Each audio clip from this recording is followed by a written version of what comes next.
stimuler ici. Et puis, je viens faire là. Sur ces deux petits points, je vais juste faire une petite stimulation. Ok, je fais ça 20 secondes. Vous voyez, toutes les 2-3 secondes, hop, je change de point. Et après, on va refaire les avant-après. Est-ce qu'il y a des améliorations?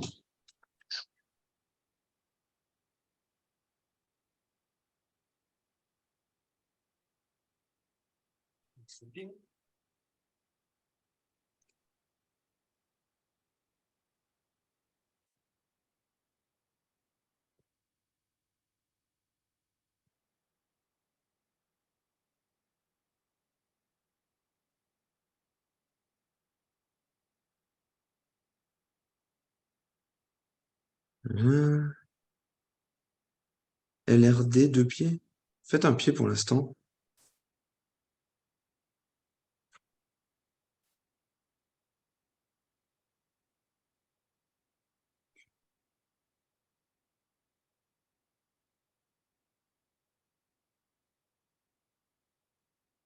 Meilleur équilibre, les yeux fermés. Dégradation équilibre, yeux ouverts, les yeux fermés, pieds stimulés, idem reste. Pas mieux. Équilibre mieux. Mieux pour l'équilibre, yeux ouverts.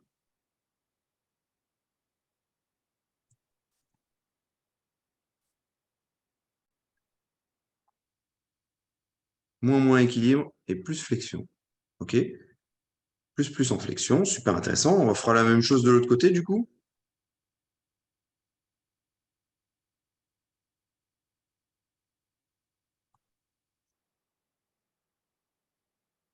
Hein, qu'est-ce que tu as fait, chérie, ce soir? Ben, j'ai frotté mes pieds. Super! Ça a l'air chouette ton webinaire.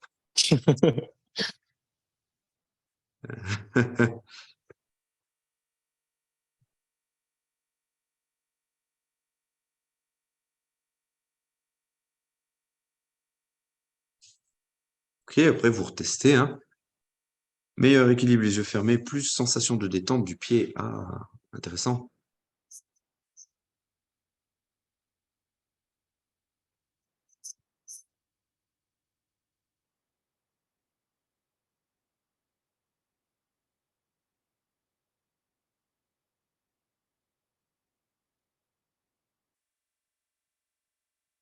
Meilleure stabilité, c'est super.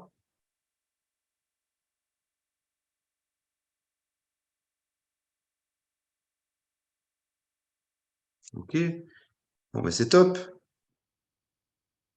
On va passer au prochain exercice. J'attends juste vos réponses. On a presque fini. On arrive au bout des exercices. Meilleure position des pieds au sol, plus d'équilibre. Ah, ah, c'est intéressant. Équilibre plus les yeux ouverts, moins bien les yeux fermés. Ok, pareil en flexion. Ok, c'est correct. Chacun a ses petits résultats qui sont complètement différents des autres copains. Amélioration. Mieux en équilibre, les yeux ouverts. Ok, super. Allez, on va passer au prochain exercice. Là, tout simplement, vous allez vous promener chez vous, mais cette fois-ci, vous n'allez que marcher sur le bord externe du pied. Ok? Donc, on va bien se concentrer sur marcher sur le bord externe. Le bord interne du pied ne touche pas le sol, et on va se forcer à faire un petit déroulé du pied sur le bord externe. Donc, on marche avec les deux pieds. C'est mieux parce que sinon, on saute à cloche-pied. Et on marche bien sur les bords externes de chaque pied. Et cette conscientisation également, j'amortis pas, je passe sur le bord externe.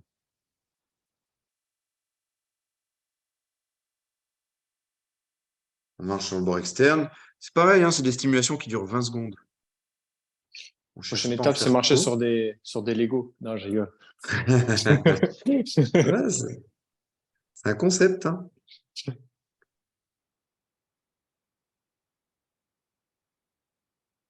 Moi, je pense que les gens qui disent on marche sur des Legos, c'est un concept de gens qui n'ont pas d'enfants.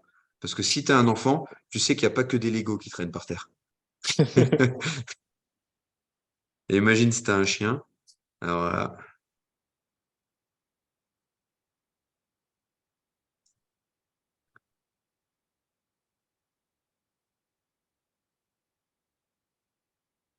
Comment que c'est?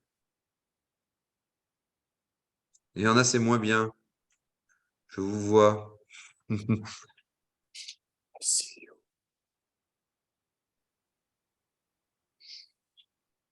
Flexion meilleure pour Hubert.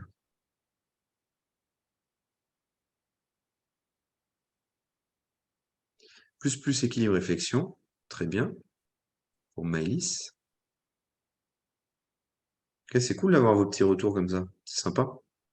Plus solide sur mes pieds et jambes pour Sylvain. Top. Plus d'équilibre et flexion, plus équilibre. Moins de flex et moins de stabilité. Meilleure flexion, équilibre. Ok, super intéressant. Équilibre, moins. Flexion, un peu mieux. Dégradation encore gauche, idem reste. Résultat inégal entre les deux pieds. Oh, intéressant. Ok, on va faire un petit dernier exercice. Dernier exercice de la soirée. Meilleur équilibre, les yeux ouverts. Flexion identique. Ok, super. Dernier exercice, bah, vous pouvez reprendre stabilité plus pour Amandine. Vous pouvez reprendre le petit stylo. Ok, on va regarder la pointe du stylo. On va le mettre devant soi, vraiment juste devant. Ok. Et là, ce qu'on va faire, on va jamais quitter la pointe de la mine des yeux. Et on va tourner la tête de gauche à droite, comme si on voulait dire non, mais mes yeux, ils restent fixés sur la pointe. Ok. Bon, ça peut être la pointe du stylo. Si vous n'avez pas de stylo, ça peut être votre doigt. La pointe du stylo, c'est bien, ça fait une petite cible. Sinon, ça peut être une aspérité sur votre mur. Et on va faire ça de gauche à droite. OK? Si c'est trop difficile à maintenir la cible, vous pouvez ralentir la vitesse.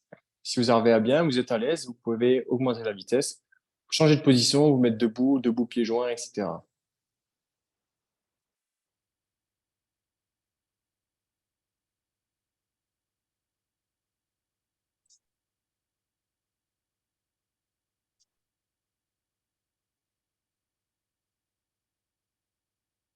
Alors, dites-nous tout.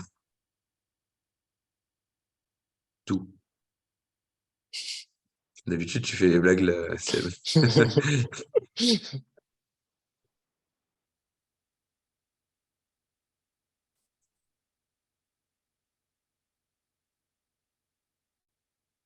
Moins équilibre.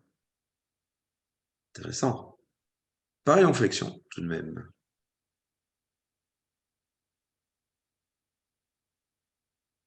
Alors, si vous avez des problèmes pour comprendre pourquoi il y a des améliorations, pourquoi il y a de l'équilibre et pourquoi il y a des détériorations dans le mouvement, et comprendre ceci, ça se rapporte à la boucle sensorimotrice que Sébastien vous a présenté. Mais moi, je vous invite à regarder le replay de la semaine dernière. Si vous ne l'avez pas encore reçu, on vous renverra avec le replay de ce soir. OK? Récupération de l'équilibre gauche, toujours amélioré. Équilibre droite et flexion. Moins l'équilibre et plus flexion, légère détérioration. Équilibre plus, flexion plus. Super. Voilà. En tout cas, ce qui est important, équilibre toujours moins. OK, flexion plus, flexion identique, stabilité plus, équilibre plus, flexion plus. OK, super. Et est-ce que, du coup, maintenant, on a tous un peu pratiqué ça. Alors, il y a du son, je ne sais pas de chez qui ça vient. Ah, oh, c'est bon, je vais couper. Légèrement en équilibre, les yeux fermés. OK, super. Alors, maintenant qu'on a fait ça, je vais tout simplement vous demander, est-ce que vous avez des questions? Allez, on se donne 1 minute pour les questions. Beaucoup mieux que le début pour Sylvain. OK, super. Est-ce que vous avez des questions?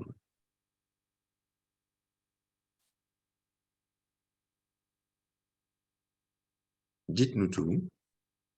Tout. Après, si vous n'avez pas de questions, c'est correct et on peut aller à la conclusion. Ah, il y a des questions.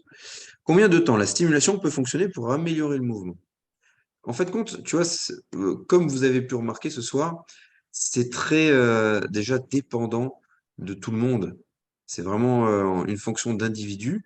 Et ce qui est important de comprendre, c'est que il va falloir aller chercher chez chaque individu un petit peu le temps de réponse. En euros, en tout cas, on va venir essayer de faire plusieurs fois dans la journée ce genre de petites stimulations qui vont durer 15-20 secondes. euh, Parce que le cerveau, tout simplement, pour sa plasticité, il adore le travail de fréquence et de qualité. Donc, on le fait pas trop longtemps, on fait juste quelques secondes et on va le faire un petit peu tous les jours. Et il y a des gens chez qui, en 24 heures, vous allez apporter une amélioration qui va être définitive, ou quasi définitive, en tout cas si la personne l'entretient un petit peu. Et chez d'autres personnes, ça va durer des mois. Donc, tu vois, c'est vraiment très, très individu dépendant. Un lien avec la rééducation chez l'orthoptiste? Oui, complètement. L'orthoptiste, voire même optométriste, c'est super intéressant, les outils qu'ils peuvent utiliser. Et il faut savoir que, il y a des choses, là, qu'on vient de faire. On a travaillé sur la vision, on a travaillé sur le système vestibulaire, on a travaillé sur le pied, sur des réflexes archaïques. Toutes ces choses-là, en fait, ont un lien ensemble. On a souvent tendance à voir les choses de manière, vous savez, segmentée, alors qu'en fin de compte, tout est lié. Nous, là, on a travaillé plusieurs capteurs. Des fois, certains chez vous qui ne fonctionnent pas bien, d'autres qui fonctionnent bien. Et donc là, l'objectif, c'était de trouver ceux qui avaient besoin de stimulation. Si tu sens maintenant qu'au niveau des yeux, tu as des difficultés, que tu as mal aux yeux, que tu as des migraines, que tu as souvent une faible endurance oculomotrice, moi, je t'invite à aller consulter un orthoptiste, ophtalmo, etc. Est-ce que ce n'est pas l'enchaînement des exercices qui provoque l'amélioration? Sylvain, c'est une très bonne question. Mais par contre, pourquoi alors tu as eu certaines fois des améliorations et d'autres fois des régressions? Si c'était l'enchaînement des exercices, tu aurais tout le temps une constante évolution qui, à la fin, a eu une détérioration par rapport aux exercices précédents. Il y en a qui ont eu des détériorations, et donc forcément, voilà, ça montre juste que c'est le reflet. Rappelez-vous la boucle sensorimotrice. La boucle sensorimotrice, c'est le reflet d'une stimulation sensorielle à un moment donné qui donne une commande au cerveau d'effectuer tel type de mouvement. Et là, en fait, on est juste venu changer ces informations sensorielles au fur et à mesure. Il y en a qui étaient bonnes, d'autres moins bonnes pour vous. Une fois qu'on a vu ça et que les résultats sont différents, quelle est la logique d'intervention? Ça, c'est toute la logique. On va te l'expliquer juste après. On t'explique juste après notre logique et comment ça fonctionne. Ça marche? Si le patient, alors pour nous clients plutôt, a des corrections comme lunettes, semelles podo, proprio, haute, faut-il tester avec et sans? Oui, c'est toujours mieux. Parce que tu vois, par exemple, les lunettes, admettons, moi j'ai des lunettes, mais j'ai une mauvaise correction oculaire parce que ça fait 6 ans que je suis pas allé voir mon ophtalmo et que j'ai des gros problèmes des yeux et que je suis jamais allé faire une petite séance chez mon orthoptiste. Eh ben, potentiellement, ouais, ça va créer des problématiques. Si en plus mes verres ne sont pas bien euh, cadrés, tu vois, placés, j'ai potentiellement aussi une mauvaise vision qui va se développer. Donc, c'est important, tu vois, de tester des fois avec et sans lunettes, et même de demander à la personne d'aller faire vérifier ses lunettes, que ce soit chez l'ophtalmo, chez l'opticien, etc. Quel élément tu testes lorsque tu accentues la marche sur le bord externe du pied? En fait, il y a beaucoup de choses qui viennent en interaction là-dessus. Là, forcément, on vient stimuler le réflexe de Babinski, entre autres, mais il y a aussi d'autres choses qui viennent interférer dedans. Mais on va dire notamment le réflexe de Babinski. La dernière stimulation cible plutôt le système visuel ou le vestibulaire? Très bonne question, Malo. Moi, je dirais un petit peu des deux. Surtout que le système vestibulaire et le système oculomoteur sont quand même très, très liés. Donc là, sur le dernier, on testait un peu les deux, en fait. Anne-Laure, la main qui tient le stylo pour le dernier test rotation tête a-t-elle une incidence? Je sais pas. Change de main et ça nous dira peut-être. Je sais pas, hein, ça peut être, c'est pas bête comme question parce que si tu as des grosses douleurs à l'épaule et que tu utilises la main qui a des grosses douleurs à l'épaule, potentiellement ça va apporter des résultats différents.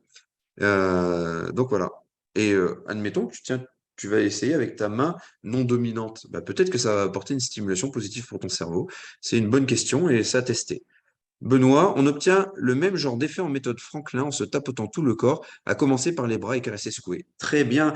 Là, tu vois, on entre sur un autre système. Quand on vient venir stimuler, alors déjà, c'est de la proprioception. Donc, on en a parlé la semaine dernière lors du précédent webinaire de la proprioception. Donc, très intéressant parce que là, on vient stimuler des récepteurs proprioceptifs, sachant qu'il y en a partout et même la peau.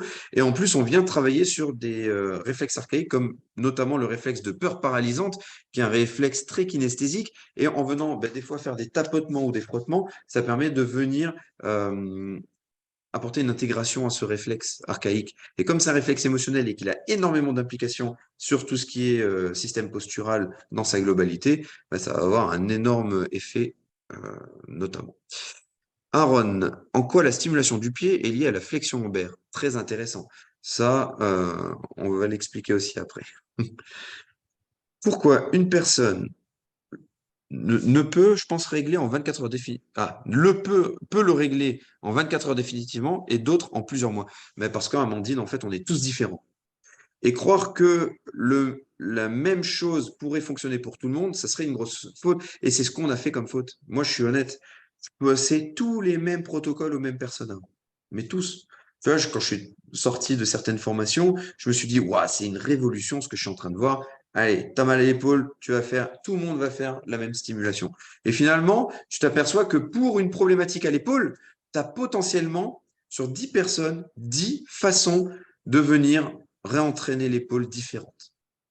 Donc, comme chacun est différent, comme chacun a un rythme de vie différent, un niveau de stress différent, un niveau d'activité différent et une façon d'intégrer le système sensoriel différemment, bah, tu peux avoir des réponses complètement différentes.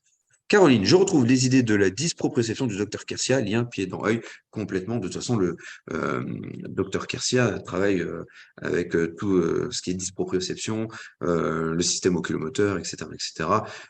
On va dire que au niveau des outils, on essaie de rester le plus minimaliste possible de notre côté, mais c'est une très très belle méthode que celle du docteur Kersia. Réflexe archaïque différent à tous. Comment ça, Amandine, par rapport à quoi? Parce que les réflexes archaïques, pour ceux qui ne connaissent pas, on en développe 72 entre la période de la grossesse et nos 7 ans, on va dire, pour être global. Ils sont censés tous à un moment s'activer, puis s'inhiber pour nous permettre bah, de bouger normalement, de réfléchir normalement et d'avoir des émotions normales. Et des fois, ben, ils ne s'intègrent pas bien. Saverio, si j'ai bien compris l'utilité des exercices, il s'agit simplement de stimuler les nerfs périphériques pour réveiller et ou améliorer le conduit d'information sensorimoteur. Si c'est le cas, comment peut-on savoir quelle boucle sensorimotrice travailler? PS, je ne connais pas vraiment le domaine. En gros, comment t'expliquer ça? Ce qu'on essaie de travailler, on va travailler sur plusieurs choses différentes. On travaille sur des stimulations, alors tout à l'heure on parlait des nerfs périphériques, ouais, mais entre autres, mais on va travailler sur les nerfs crâniens, le tronc cérébral, sur les réflexes archaïques, on travaille sur le cervelet, et en fait, toutes ces stimulations vont apporter une amélioration au niveau de la boucle sensorimotrice. Hop, je me suis levé parce que le chat est gratté à la porte. Ok, c'est bon pour les questions? Amandine, j'ai pas compris ta question sur le réflexe archaïque. Donc voilà. Sinon, on poursuit. Et je vois que tu es en train de noter. Alors j'attends. Est-ce que, sinon, pour vous tous, ça a répondu un petit peu à des attentes? Est-ce que vous avez compris? Ce qui est important de comprendre, c'est que bah, la posture est potentiellement différente chez chacun, que de stimuler un côté versus un autre côté du corps, ça peut apporter des choses très différentes. Et donc, du coup, ça prend un protocole qui est très individualisé. Donc voilà.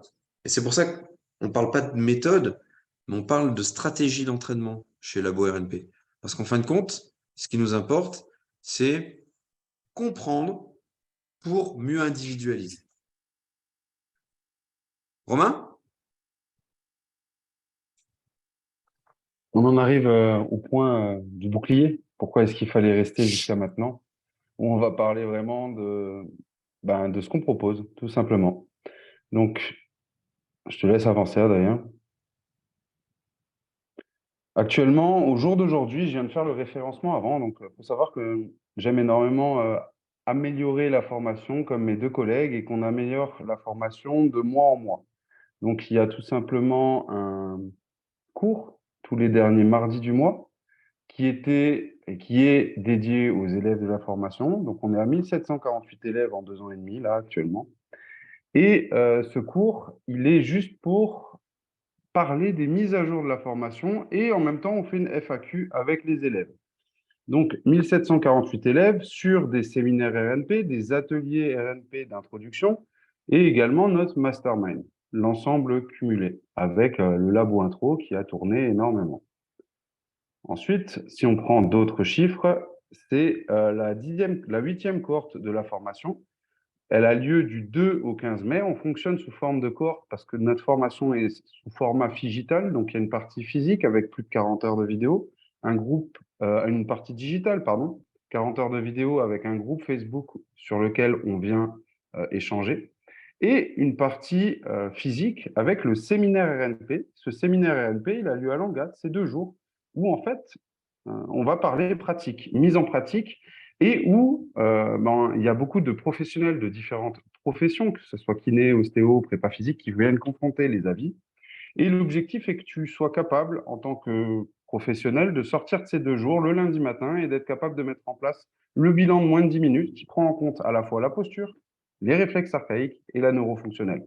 Donc 10, c'est le nombre de bonus qu'on a mis en place sur cette cohorte, avec le bonus numéro 1, c'est tout simplement une place offerte pour les séminaires présentiels.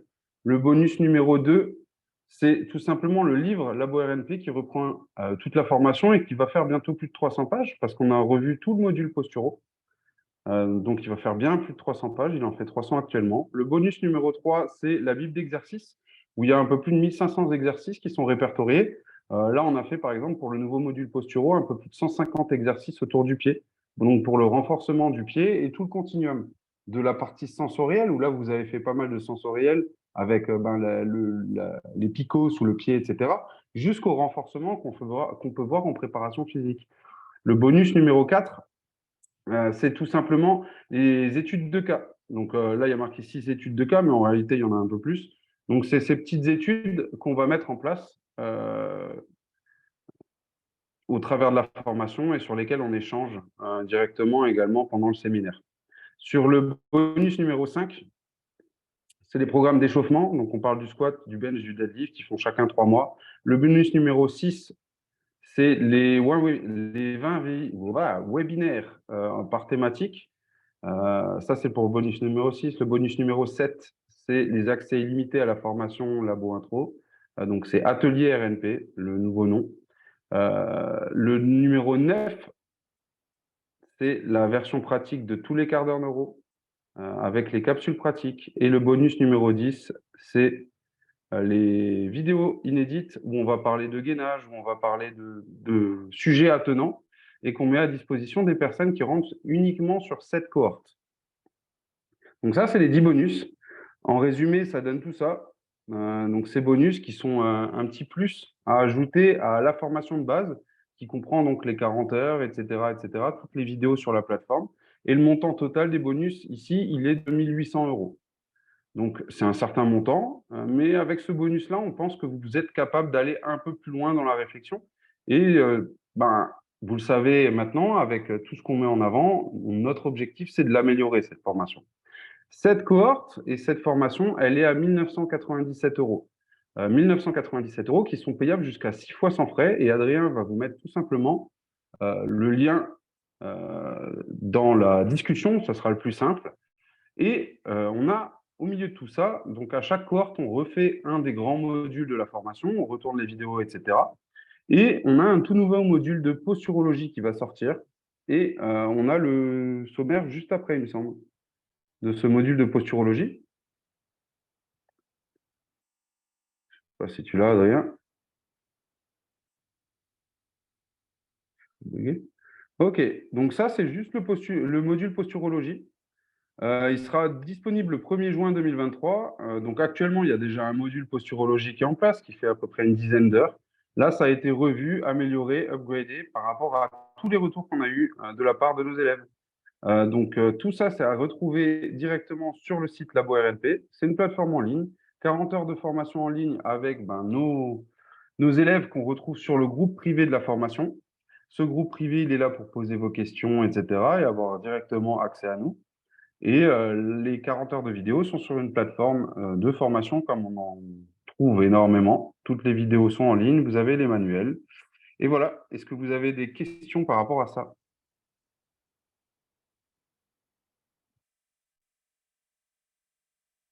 Pas de questions.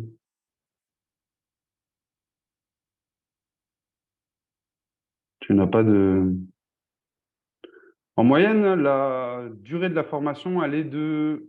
Les plus rapides, ils l'ont faite en 2 mois. Et pour les plus lents, il y en a qui n'ont pas encore fini. Après, plus que la durée de la formation, c'est la mise en pratique. Et l'objectif qu'on a, c'est de vous driver, de vous prendre par la main pour vous apprendre le tunnel et plutôt l'arbre décisionnel qu'on a construit autour des neurosciences de la posturo et des réflexes archaïques. Le tout est imbriqué pour avoir un tunnel de prise de décision qui permet d'individualiser les prises en charge. Et en fait, on vous prend par la main, étape par étape, pour que vous puissiez modéliser ça dans votre pratique et avoir la capacité de mettre en place ce tunnel de prise de décision et ce bilan testing en moins de 10 minutes directement dans votre pratique. Donc, ça met un certain temps, oui, mais dès le départ, vous êtes à même de mettre en place des choses. Donc, ça se fait progressivement et au fur et à mesure de ce que tu estimes être ton rythme. Dès le module 1, en fait, vous pouvez déjà mettre en pratique des tests et des exercices de correction. Et de toute façon, comme vous êtes accompagné tous les mois par les webinaires spécifiques à nos élèves, ça vous permet d'avoir une compréhension et une mise en pratique très, très rapide. Et nous, notre objectif, c'est que 100% des gens qui rentrent sur la RNP ressortent avec une maîtrise des outils. Nous, notre objectif, c'est vraiment rechercher la maîtrise de nos élèves. Et c'est pour ça qu'on procède par cohorte. Ça nous permet plus facilement de suivre ces élèves en même temps. Est-ce qu'on a jusqu'au 15 pour s'inscrire? Oui, c'est le dernier délai. Est-ce que vous avez déjà la date du séminaire en physique? Le prochain, c'est le 24 juin? 24 juin? Le Ouais, c'est week-end du ça. 24 juin, là. Mais 24-25 juin. ça va faire très court. Si tu rentres maintenant, ça sera plus le séminaire d'octobre. Il y en a un qui l'a Il y en fait. a, ouais. En Il y a un mois et trois, il y demi, a- il a fini la formation. C'est pour ça qu'on fonctionne sous forme de cohorte, en fait. On a 3 cohortes, 3 séminaires qui sont à chaque fois 4 mois après les cohortes. Ensuite, derrière, tu peux t'inscrire à n'importe quel séminaire en présentiel. Ça, c'est pas un souci. Simplement, on fonctionne sous forme de cohorte pour avoir ces séminaires où les cohortes se rejoignent tous ensemble pour valider de la fin de la formation. Et on n'accepte pas plus de 25 personnes par séminaire. C'est compliqué sinon. Et s'adaptable sur des personnes en situation de handicap. Ah bah, bien sûr. En fait, c'est pour ça que ça reste des principes. Parce que les Est-ce principes sont... adaptable? Vous m'entendez? Ouais. Non, tu m'as pas entendu, Thomas. J'étais en train de Pas du tout. répondre. Est-ce adaptable sur des personnes en situation de handicap? Bah oui, le principe, c'est ça, c'est des principes, la RNP. C'est faire les liens avec tout ce qu'on a vu, que ce soit la posturologie, la neurologie fonctionnelle, les réflexes archaïques, la réathlétisation, le retour vers le sport ou simplement une amélioration de ses compétences motrices au quotidien. Et ça fonctionne très bien, que ce soit sur des personnes qui sont handicapées, sur des enfants, sur des personnes âgées, sur des personnes normales. Voilà, l'objectif, c'est de pouvoir les accompagner en fonction de ce qu'on va trouver chez eux. Donc, c'est pour ça qu'il y a un bilan. Le bilan, il dure 8 minutes en moyenne. OK? Et de ce bilan en 8 minutes, ça vous permet d'avoir un arbre décisionnel qui est énorme. Parce que c'est des centaines d'exercices qu'on vous propose. Mais vous savez qu'à partir du moment où vous avez fait le bilan, vous avez repéré les petits points faibles chez la personne. Voilà, les exercices, ils sont immédiatement à votre portée de main et praticables tout de suite. Est-ce que vous faites des ateliers présentiels sur des week-ends pour mieux découvrir la méthode et à quel endroit? On en fait un, oui, dans un mois, à Montréal. Donc, ça fait peut-être un peu loin. Et sinon, on en a un autre qui est en tête de prévu à Lausanne fin d'année. Et pour l'instant, on n'en a pas d'autres. La date pour octobre, c'est le premier week-end d'octobre pour la date qui a été arrêtée. Et vous trouvez tout sur notre site internet de toute façon. Là, on a un onglet avec tous Allez nos sur le site, séminaires, là, etc. il vous a mis la page juste au-dessus. Vous allez dessus et vous allez trouver en fait tout simplement dans le menu en haut les prochains séminaires. Ok. Est-ce que... Bravo l'équipe, c'est bluffant, toutes les références et la maîtrise qui va avec. En fait, nous, on trouve pas ça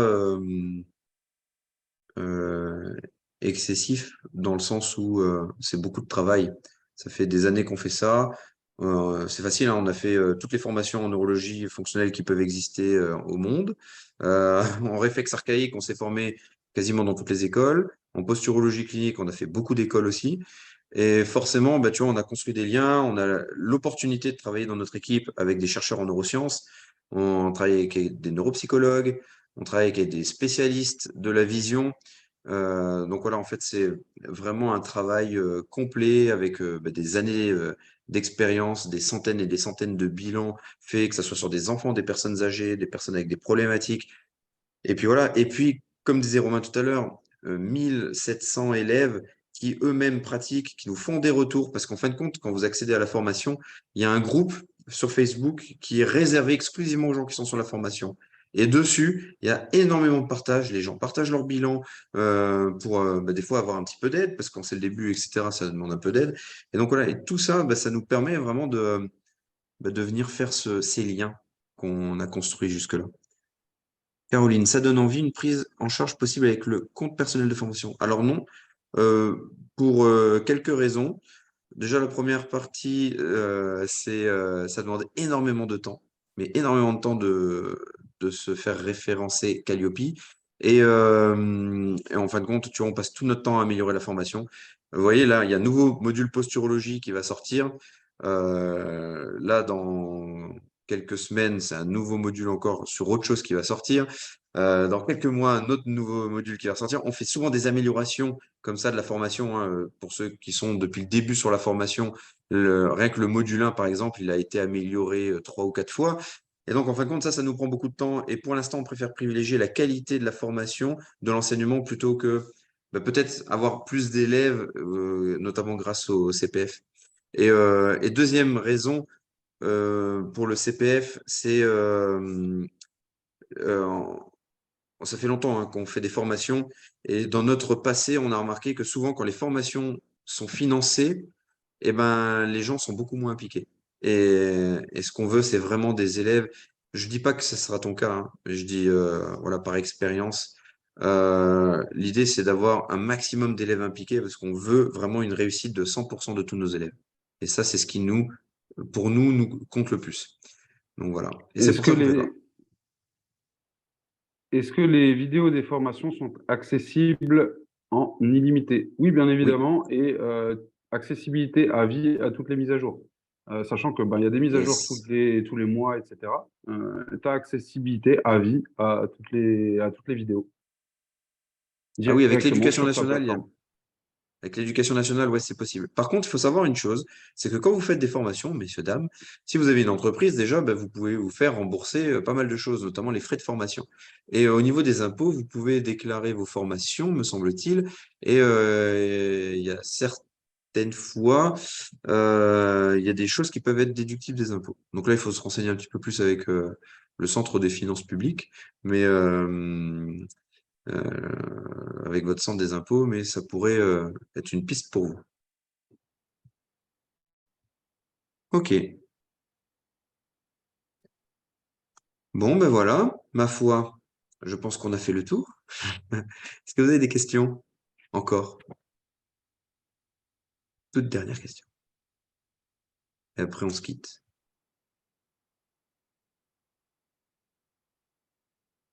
Non?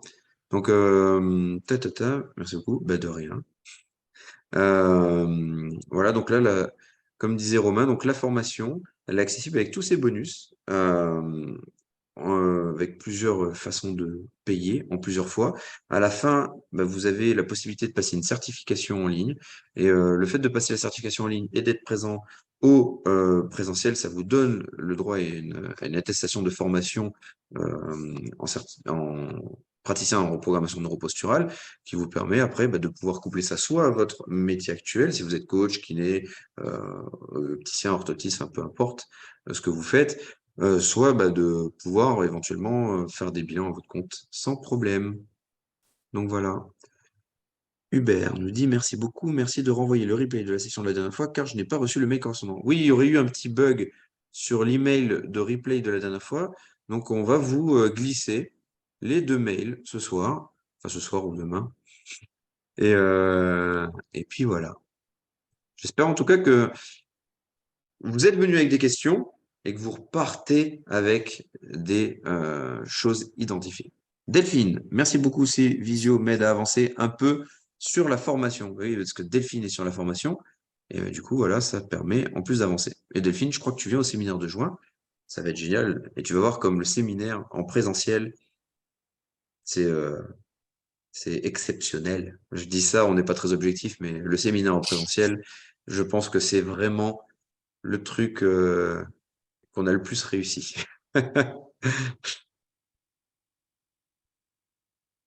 Merci Maëlys. Ben, merci à toutes et à tous. Merci d'avoir pratiqué. Parce que si vous pratiquiez pas, ben, on s'ennuierait un peu quand même sur ce genre de live. Et on se dit à très bientôt. Bonne soirée. Ciao, ciao, merci à tous. Salut Philippe. Salut Philippe. Philippe, il Salut est toujours là. Maxence. Il est toujours là, Philippe. C'est quand même ouf. Salut à tous. Salut Hubert. Et oui, nous dit Philippe. Bonne soirée à tous. Super. Bah, bonne soirée et à bientôt. Salut!